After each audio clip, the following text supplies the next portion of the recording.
माझ्या समोर जो भाटघरचा कॅनल आहे त्याच्याबद्दल मी माहिती देण्यासाठी मी सचिनराव यादव सर्वांना मनपूर्वक जय जिजाऊ। मित्रांनो, हे शेकडो किलोमीटरवरून एक कालवा येतो आणि ह्या कालव्यातून आपल्या सांगोल तालुक्यातील काही भाग भिजला जातो आणि इथूनच खाली पंढरपूरलाही पाणी जातं। आणि हाच कालवा 1930ला ब्रिटिशांनी पूर्ण केला। त्याच टायमाला हे साधा एक कॅनल होता, त्या साईडला एक बांध आणि या साईडला एक बांध असायचा। पण कालांतराने पाण्याचं महत्त्व कळालं आणि पाणी जमिनीत मुरलं जातं आणि त्याच्यापासून वंचित शेतकरी राहतात। वंचित शेतकरी राहू नये, प्रत्येकाच्या शेतीला पाणी मिळावं म्हणून जलसंपदा विभागानं हे सिमेंट कॉन्क्रीट तयार केलं, त्याला हस्त्रीकरण म्हटलं जातं। आणि पाणी जमिनीत मुरण्याचं फार प्रमाण कमी होतं, मुरतं पण प्रमाण कमी होतं आणि सर्व शेतकऱ्यांना या पाण्याचा लाभ मिळाला जातो। आणि हा लाभ पूर्ण शेतकऱ्यांना मिळावा म्हणून ही कॅनलचं जे सिमेंट कॉन्क्रीट आहे, साधारणपणे ही कॉन्क्रीट 2011-12 मध्ये झालेलं आहे। आणि हे काशीगावपासून भाटघरपर्यंत ने जा असा एक त्यांचा संकल्पना होता। मित्रांनो, ही संकल्पना फार तर एक सांगोल तालुक्याच्या बाँड्री आहे, माळशिरसमध्ये थोड्याफार प्रमाणात ह्याचा सिमेंट कॉन्क्रीटीकरण झालं आणि तिथून पुढं झालेलं नाही।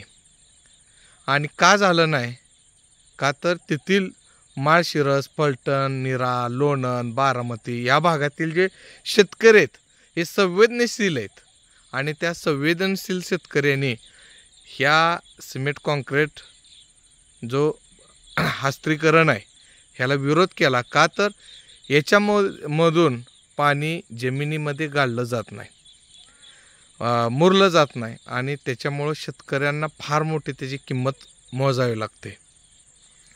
मित्रांनो, ह्या कॅनलचंच आज मी एका फाट्यावरती आहे, सांगोल तालुक्यातील हालदैवडी म्हणून एक फाटा आहे, इथून वरती आता हे झाडी असल्यामुळं आपणाला दिसत नाही, मी खाली जातो हो का।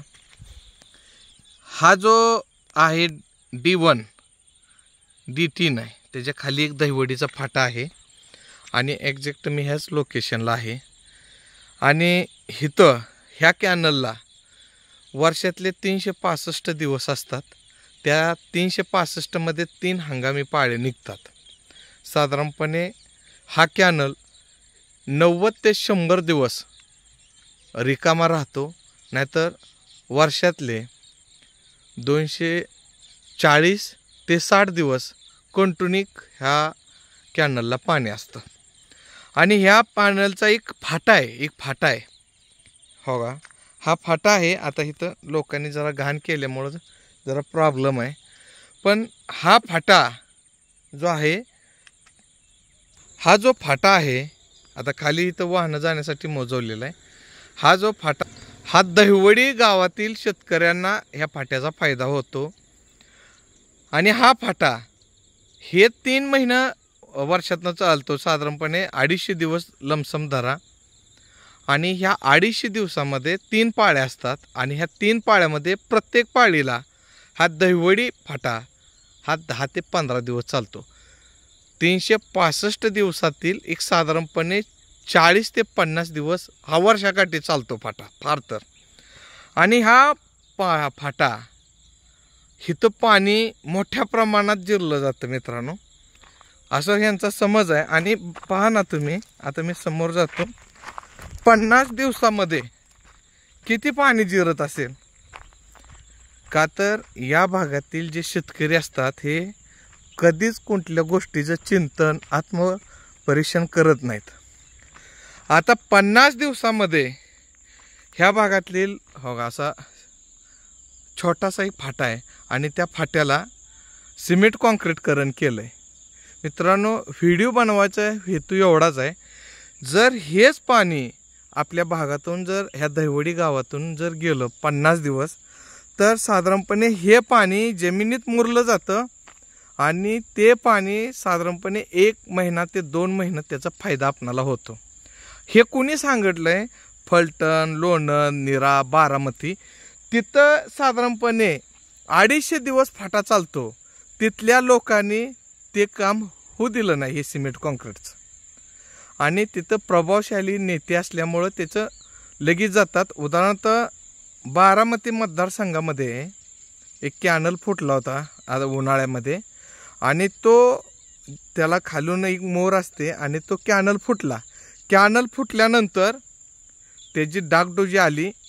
ते ह्या साईडला 200 फूट होते जिथून फुटलं तिथून, आणि वरच्या साईडला खालच्या साईडला 200 फूट आणि वरच्या साईडला 200 फूट असं त्याची मजुरी देण्यात आली. पण तिथं मजुरी अशी होती की 500 फूट होते. लोकांनी ते काम थांबवलं. अजिबात अस्त्रीकरण करायचं नाही, सिमेंट कॉन्क्रीटकरण करायचं नाही. का तर आमच्या भागात पाणी जिरत नाही, आमच्या शेतीला, विहिरीला, बोरला पाणी वाढत नाही. तर त्याला कडाडून विरोध झाला. मित्रांनो, हाच कॅनल आहे. सांगायचं तात्पर्य काय, वर्षातून आपणाला फक्त 40 ते 50 दिवस ह्या कॅनलमधून पाणी येतं, आणि ते सुद्धा अशा पद्धतीने येतं. ज्या भागातील शेतकरी संघटित नाही, ज्या भागातील शेतकऱ्यांचा उठाव नाही, त्याच ठिकाणी अशा योजना लादल्या जातात. ज्या 250 दिवस जिथून पाणी येणार आहे, शेकडो किलोमीटर खाली पाणी येणार आहे. सांगोल तालुका असेल, पंढरपूर तालुका असेल, माळशिरस तालुक्यातलं काही भाग असेल, या भागातील शेतकऱ्यांना पाण्याची गरज आहे. हे फलटणच्या भागातील, लोणंदच्या भागात गेलं तर तुम्हाला इथं सिमेंट कॉन्क्रीट हस्तीकरण दिसत नाही. का तर तिथल्या शेतकरीची मजबूत युनियन आहे आणि नेत्यांवर त्यांचा प्रभाव असल्यामुळं त्या योजना सफल होऊ देत नाहीत मित्रांनो. आणि ह्या हस्तीकरण हे वरून आलं पाहिजे होतं, तर हे खालून चाललं आहे हस्तीकरण. आणि या सांगोल तालुक्यातील या हस्तीकरण जे दहिवडी गावाला त्याला मुकावं लागलं.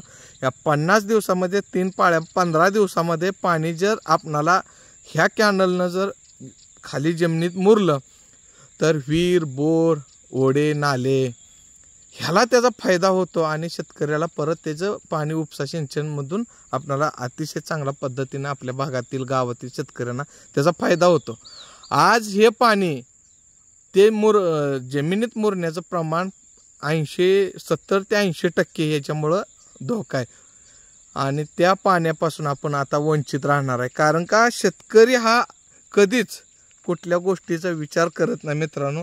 आणि ज्यांनी विचार केला त्या भागामध्ये अतिशय मोठ्या प्रमाणात पाणी. जर पाणी आडवा पाणी जिरवा योजना असेल आणि छोट्या कॅनलचं जर तुम्ही असे पाणी आडवा पाणी जिरवा ही मोहीम इथं लागूच होत नाही हस्तीकरण. इथे किती शेतकरी आहेत? 70-80 शेतकऱ्यांना ह्या कॅनलचा फायदा होतो, फार तर 100 शेतकऱ्यांना. ह्या 15 दिवसात एक पाळीत अशा वर्षात 3 पाळ्या निघतात आणि त्या 3 पाळ्यामध्ये 40 ते 50 शक्यतो ह्या फाट्याला कैक वेळा वंचित राहिलेला हा फाटा आहे. कारण का हा फाट्याला पाणी येतं आणि कॅनल बंद होतो. आणि त्याच कॅनलचं आज तुम्ही सिमेंट कॉन्क्रीटीकरण केलं, हसण्यासारखी गोष्ट आहे. तुम्ही हेच कॉन्क्रीटीकरण त्या फलटण, नीरा, लोणंद, बारामती या भागामध्ये, का तर तिथं 250 दिवस पाणी वाहत असतं, पाणी कंटिन्यू वाहत असतं. कैक लाखो लिटर पाणी तिथं जमिनीत मुरलं जातं. इथं एक 15 दिवसाच्या पाळीमधून किती पाणी मुरणार आहे तुमचं? आणि ह्याची क्षमता तर अतिशय छोटी आहे, लहान आहे. हे पहा ना तुम्ही. आणि त्या पड्याला ते ही गाडी आहे, ह्या गाडीच्या पड्यालाच तो कॅनल आहे मित्रांनो. तर ह्या सरकार जिथं निघतंय तिथे ही योजनेचा लाभ केला जातो. ह्याच्यातून किती मोठं पाणी वाहत असतं. हेच कॅनल ह्याच्या डबल फलटणला आपणाला पाहायला भेटतो. तिथं काय सिमेंट कॉन्क्रीट होत नाही? का तर तिथं शेतकऱ्यांची युनियन नाही, एकी नाही. आणि प्रभावशाली नेता त्या भागात आहेत, आमच्या भागात नसल्यामुळं या गोष्टीला तोंड द्यायला लागतं. आणि ह्याच अंतरावर बघा ना, ह्या अतिशय छोटा साधारणपणे एक पाईपमध्ये एकच पाईप आहे. मी आता जे उभा आहे इथं एक पाईप. आता ह्या त्यांचं सिमेंट कॉन्क्रीटचं काम असल्यामुळं तिथं त्यांनी हे टाकलेलं आहे. किती TMCचं नव्हे, किती पाणी जात असेल.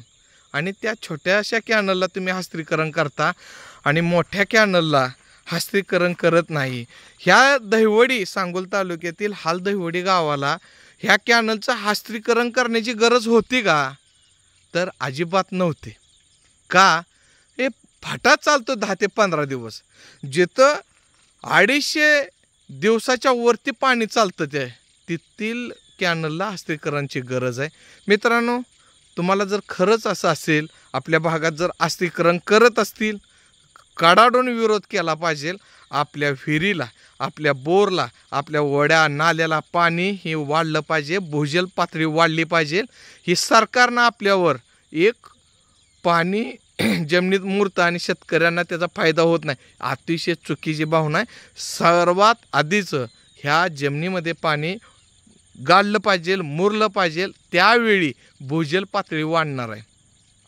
भूजल पातळी जर वाढली, पाणी जमिनीत भरपूर दिवस टिकलं तर आपणाला शेतकऱ्यांना फायदा आहे. या अशा योजनेचा काही फायदा नसेल. मित्रांनो, तुम्हाला मी छाती ठोकून सांगतो, 200-250 पोरं एकत्र या आणि अशा आपल्या भागात छोट्या छोट्या कॅनलचं जर काम चालू असेल, बेशक त्याला विरोध करा, काम करू द्यायचं नाही. आपल्या जमिनीचं, आपल्या शेतीचं रक्षण आहे आपण केलं पाहिजे. कुठला आमदार, खासदार, कुठला नेता करणार नाही, कुठला अधिकार करणार नाही. हे अधिकारी फक्त कॉन्ट्रॅक्टदार जगवण्याचा हेतू आहे. म्हणून हे बघा ना, ह्याच्यातून कोण जगणार आहे? शेतकऱ्याची उद्ध्वस्तेच्या दिशेला जाऊ शकतो ना. शेतकरी हा उद्ध्वस्त दिशेला जाऊ चालला. शेतकऱ्याच्या विहिरीला बरोबरच तुम्ही तेवढं मोपून पाणी द्यायला लागला. जमिनीमध्ये पाणी मोठ्या प्रमाणात मुरलंच पाहिजे आहे, भूजल पातळी वाढली पाहिजे. मित्रांनो, हा व्हिडिओ आपण संवेदन नसल्यामुळं हा योजना चालू केल्या जातात. वरती योजना चालू करा पहिल्यांदा म्हणून सांगा त्यांना. बारामती, फलटण, लोणंद, निरा ही जी भागातली कॅनल आहेत ना, त्याचे हस्तीकरण करा आणि मग आमच्या छोट्या छोट्या कॅनलचं तुम्ही हस्तीकरण करा.